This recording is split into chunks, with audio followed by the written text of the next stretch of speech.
오랫동안 곤도르와 대적해왔던 하라드림은 요정어 신달인으로 남부인이라는 뜻입니다.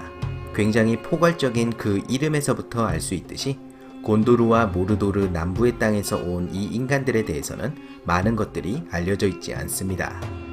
하라드라고 불리는 이 지역은 호빗들에게는 태양의 땅이라고 전해지는 만큼 가운데 땅의 다른 지역보다 덥고 뜨겁다고 추측됩니다.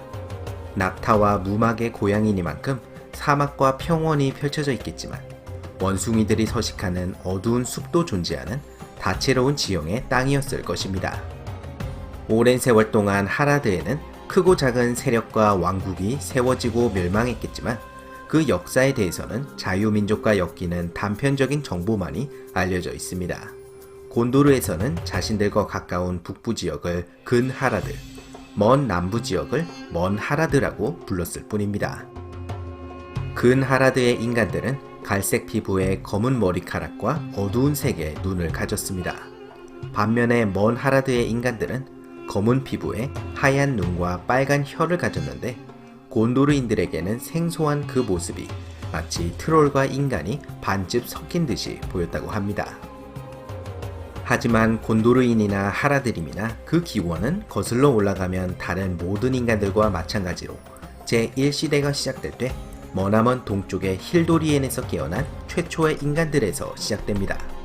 서쪽으로 이주한 일부를 제외한 대부분의 인간들은 곧 어둠의 제왕 모르고스에 의해 그림자에 물들어버리고 말았습니다. 인간들은 자기들끼리 다툼과 싸움을 시작했고 일부는 가운데 땅의 남쪽으로 이주하였습니다. 그리고 이들은 훗날 하라드림이 되었습니다. 제1시대 동안 하라드에서는 무슨 일이 있었는지 알 수 없지만 곤도르의 역사가들은 드루에다인 부족이 이때 남부의 땅에서 이주해왔다고 추측합니다. 세월이 흘러 제2시대가 시작되었고 처음 1000년 동안 하라드림은 다른 자유민족과 별다른 교류나 대립 없이 독자적인 생활을 하고 있었습니다. 그러나 사우론이 모르도르로 돌아와 자신의 세력을 키우기 시작하였습니다. 사우론은 오크들뿐만 아니라 동부인과 남부인도 자신의 편으로 끌어들이고자 하였습니다. 일부는 사우론에게 동조하였지만 많은 이들은 속으로 불만이 가득했습니다. 특히 1600년경 발리노르에서 건너온 청색의 마법사들이 이들을 돕기 시작한 후로는 강하게 저항하였습니다. 사우론은 하라드에서의 반란을 진압하느라 많은 물자와 시간을 허비했고 그래서 에레기온 침공이 늦어졌습니다. 이것은 요정들에게 방어를 준비할 소중한 시간을 주었고 결과적으로 사우론은 요정들과의 전쟁에서 패배하고 말았습니다. 그러나 늑대가 가고 호랑이가 온다는 말처럼 하라드에 또 다른 위협적인 세력이 찾아왔습니다. 바로 누메노르 왕국이었습니다. 처음에 이들은 가운데 땅의 인간들의 친구로서 찾아왔습니다. 하라드 이곳저곳에 운바르를 비롯한 항구를 건설하고 남부인들에게 도움을 주면서 교류를 하였습니다. 하지만 세월이 흐르면서 초강대국으로 성장한 누메노르는 가운데 땅의 인간들을 핍박하기 시작했습니다. 특히 남부인들이 대표적인 피해자였는데 온갖 양식과 보물을 누메노르인들에게 공물로 바쳐야 했습니다. 제2시대 말 황금왕 아르파라존의 시대에는 사우론의 부추김에 의해 누메노르인들은 남부인들을 더욱 억압하였습니다. 하라드림은 목숨을 잃거나 노예로 팔려갔으며 심지어는 인간 공양의 제물로 바쳐지기까지 했습니다. 당연히 누메노르를 향한 남부인들의 증오는 커져만 갔고 그 감정은 누메노르가 멸망한 이후 곤도르에게까지 이어졌습니다. 그리고 당연히 사우론은 이들을 설득하여 동맹을 맺었고 곤도르를 비롯한 자유민족들을 위협하였습니다. 남부인들이 곤도르와 처음으로 제대로 맞붙은 것은 제3시대 천년경이었습니다. 검은 누메노르인들이 곤도르에게 빼앗긴 운바르 항구를 되찾기 위해 남부인들과 손을 잡은 것이었습니다.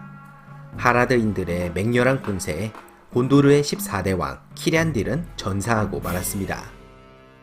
하지만 당시 선박왕의 시대를 맞이하고 있던 곤도르는 강력한 해군력을 자랑했고 하라드림은 오랫동안 운바르를 포위 공격하였지만 함락시킬 수가 없었습니다.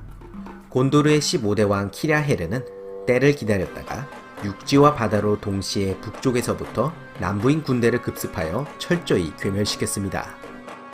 키랴 헤르는 남부의 승리자라는 뜻의 샤르멘다킬이라는 칭호를 얻었고, 하라드의 왕들은 곤도르의 왕권을 인정할 수밖에 없었습니다.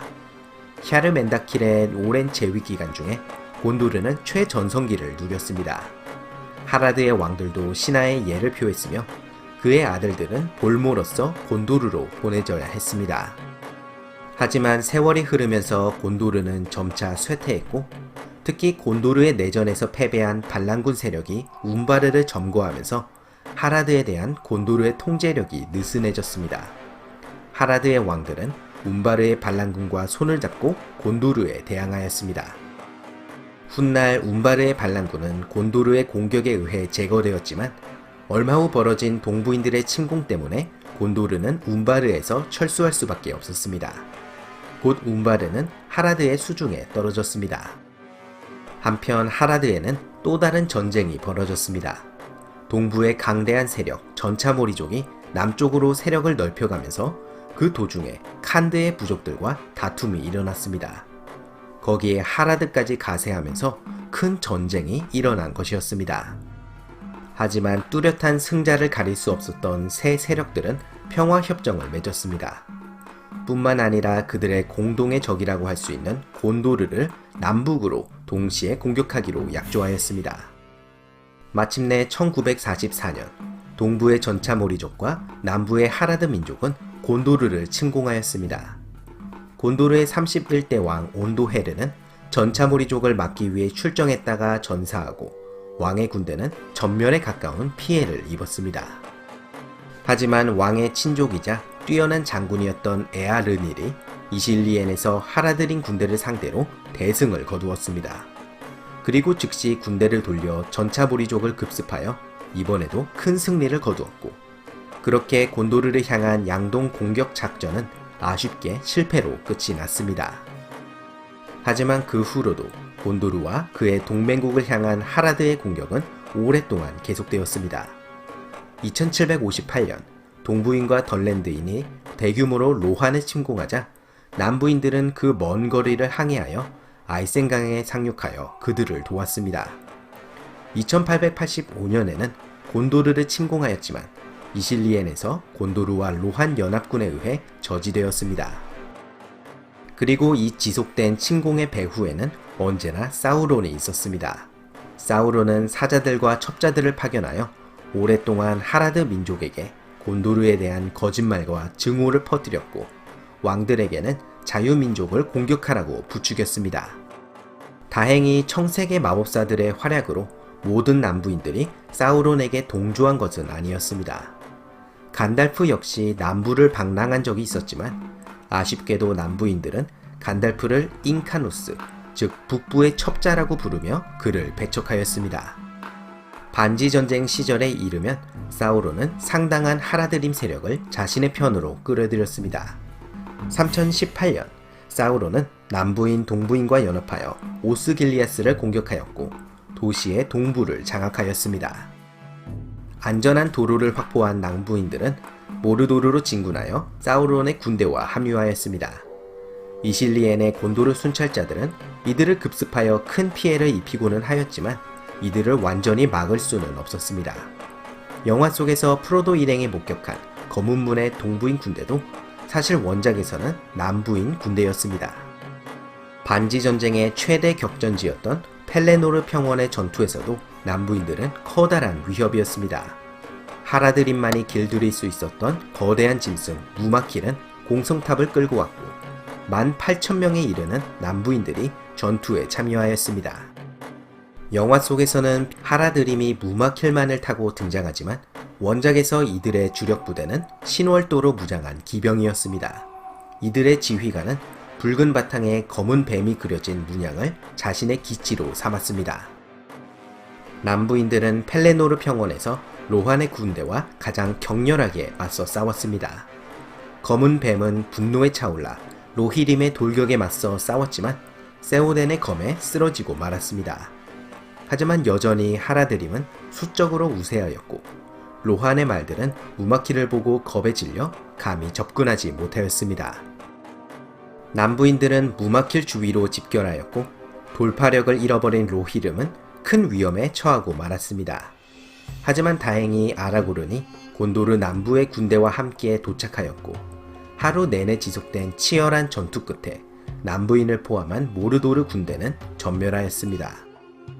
이후 벌어진 검은문 전투에서도 남부인 군대 역시 참전하였고 사우론의 패망을 목격한 직후에도 지휘관들은 최후의 결전을 치룰 각오를 다졌습니다. 하지만 많은 이들은 서부의 대군에 무기를 버리고 항복하였습니다. 제4시대가 시작되면서 남부의 많은 족속들은 아라고른에게 사절단을 보내 화친을 청했고 왕은 항복한 남부인들을 사면하고 석방하였습니다. 하지만 사우론이 심어놓은 뿌리 깊은 증오가 사라지지 않은 몇몇 족속들은 여전히 곤도르를 적대했고 곤도르의 엘레사르 왕과 로한의 에오메르 왕은 함께 진군하여 하라드 근방에서 전쟁을 치룰 때도 있었습니다. 오랜 다툼 끝에 과연 제4시대가 되면서 남부인과 곤도르 사이에는 마침내 평화가 찾아왔을까요? 여러분의 생각은 어떠신가요? 재밌게 보셨다면 좋아요와 구독 버튼을 눌러주시면 감사하겠습니다. 그럼 다음 시간에 또 다른 반지의 제왕 이야기로 돌아오도록 하겠습니다. 감사합니다.